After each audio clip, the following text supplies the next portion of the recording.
Hello అండి. ఇవాల్టి video వచ్చేసి థంబ్‌నెయిల్ చూసే ఉంటారు కదండి.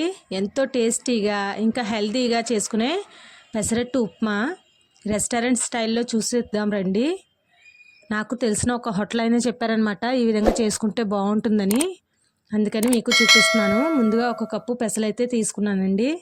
అందులోనికి పావు వంతు రైస్ అయితే తీసుకోవాలి. నా దగ్గర స్టోర్ రైస్ ఉంటే తీసుకున్నాను. నెక్స్ట్ ఒక స్పూను పచ్చిశనగపప్పు వేసుకుంటున్నాను. కొంచెం క్వాంటిటీస్ ఎక్కువైతే కొంచెం ఎక్కువ వేసుకుంటాము. నాది కొంచెమే కాబట్టి కొంచెంగానే చూపిస్తున్నాను. కొంచెం థ్రోట్ ఇన్ఫెక్షన్ ఉందండి, గొంతు బాగాలేదు, ఏమనుకోకండి. ఇలా వాష్ చేసుకుని రాత్రంతా నానబెట్టుకోవాలి. తర్వాత మార్నింగ్కి మంచిగా నానిపోయి ఉంటాయి కదండి, ఒక్కసారి వాష్ చేసేసుకుని వాటర్ అంతా తీసేసి మరలా వాటర్ వేసుకుని మిక్సీ అయితే పట్టుకోవాలి.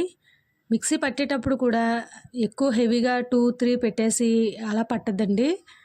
వన్లోనే పెట్టుకుని స్మూత్ పేస్ట్ వచ్చేలాగా పట్టుకుంటే మనకి పర్ఫెక్ట్గా వస్తుందన్నమాట. గ్రైండర్లో వేసుకుంటే ఇంకా బాగుంటుంది. మనకి గ్రైండర్లో కాకపోయినా ఇలా మిక్సీలో వేసేటప్పుడైనా ఫస్ట్లోనే పెట్టి మంచిగా స్మూత్ పేస్ట్ లాగా అయితే చేసుకుంటే బాగుంటుంది. కొంచెం వేసుకున్నానండి, హాఫ్ వరకు జార్లో వేసుకుని ఒక చిన్న అల్లం ముక్క, 2 చిల్లీస్ వేసుకుని ఈ విధంగా నురగలాగా వస్తే మనకి పర్ఫెక్ట్గా పెసరట్టుకి పిండి అయితే రెడీ అయిపోయిందనమాట. దీన్ని ఒక పక్కన పెట్టుకుని ఇప్పుడు ఉప్మా అయితే రెడీ చేసుకుందాము. ఒక కడాయి తీసుకుని అందులోనికి ఒక కప్పు రవ్వ వరకు తీసుకున్నానండి. దాన్ని మంచిగా ఫ్రై చేసుకోవాలి. ఎక్కువ అవసరం లేదండి, ఒక 2-3 మినిట్స్ కొంచెం ఫ్రై చేసుకుంటే మనకి టేస్ట్ అనేది బాగుంటుంది. అది ఎవరి చాయిస్ వాళ్ళదండి. అంతే, నేను కొంచెం పలచగా అయితే చేస్తున్నాను అనమాట. ఉప్మా అనేది మా వారికి పల్చగా ఉంటేనే ఇష్టపడతారు. బాగా పల్చగా ఉండాలి, జారుతున్నట్టుగా ఉండాలి. అందుకని కొంచెం పల్చగా అయితే చేస్తున్నాను. దానికోసం ఇలా రవ్వ వేగిపోయినాక ఒక ప్లేట్లోకి తీసి పెట్టుకున్నానండి. తర్వాత 2 స్పూన్లు ఆయిల్ వేసుకుని ఇందులోనికి ఉప్మా తాలింపులు వేసుకుంటున్నాను. పచ్చిశనగపప్పు, మినప్పప్పు, ఆవాలు, జీలకర్ర, చిల్లీసు, కొంచెం కరివేపాకు, ఇంకా చిన్న అల్లం ముక్క చిన్న ముక్కలుగా తరిగి వేసుకుంటున్నాను. అలాగే ఒక చిన్న ఆనియన్ కూడా ఈ విధంగా స్లైసెస్ లాగా కట్ చేసుకుని వేసుకుంటున్నాను. ఇవి కొంచెం మంచిగా ఫ్రై చేసుకోవాలి. ఇప్పుడు ఇలా వేగిన తర్వాత దీంట్లోనికి సరిపడినంత సాల్ట్ కూడా వేసుకోవాలండి. నేనైతే ఒక హాఫ్ స్పూన్ వరకు వేసుకుంటున్నాను. కావాలి అంటే ఒకసారి మళ్ళీ టేస్ట్ చూసి వేసుకోవచ్చు. ఇప్పుడు ఒక అర స్పూను ఉప్పు వేసుకుని కొంచెం మంచిగా ఫ్రై చేసుకుని ఒక కప్పు రవ్వ వేసాను కదండి.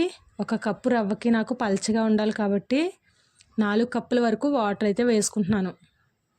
మీ చాయిస్ అది. అంటే మాకైతే పర్సనల్గా పెసరట్టు ఉప్మా అంటే ఉప్మా అనేది పల్చగా స్ప్రెడ్ అయ్యేలా ఉంటేనే నచ్చుతుందనమాట. అందుకని 4 కప్పుల వరకు వాటర్ వేసుకున్నాను. మీకు ఇప్పుడు ఇక్కడ సాల్ట్ సరిపోయిందో లేదో చూసుకొని మరలా యాడ్ చేసుకోవచ్చు తక్కువైతే.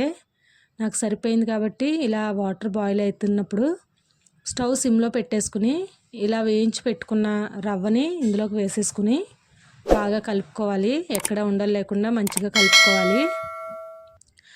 ఇప్పుడు ఒక 5 మినిట్స్ అలా వదిలేస్తే మనకి ఎంతో టేస్టీగా ఉండే హెల్దీ అయిన ఉప్మా రెడీ అయిపోయింది. ముందు చూస్తున్నారు కదా, ఇలా జారుడుగా ఉంటే ఇష్టపడతారనమాట మా వారికి. అందుకని ఈ కన్సిస్టెన్సీలో అయితే నేను ఉప్మా ప్రిపేర్ చేసుకుని పక్కన పెట్టుకున్నాను.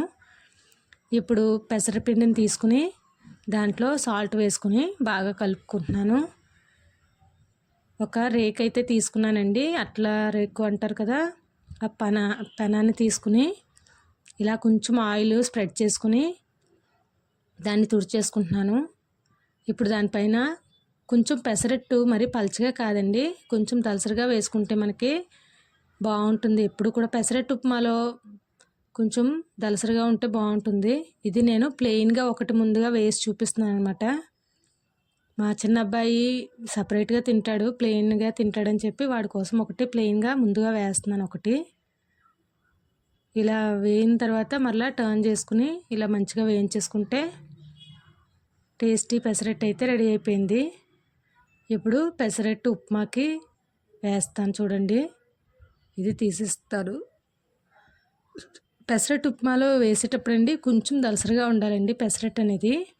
అప్పుడైతే మనకి పెసరట్టు ఉప్మా రెండు కాంబినేషన్ బాగుంటుంది. మరి పల్చగా కాకుండా పెసరట్టు వేసుకుంటేనే మనకి బాగుంటుంది. లేదంటే పల్చగా వేసుకుంటే ఏంటంటే ఏదో ఉప్మా తింటున్నట్టు ఉంటుంది.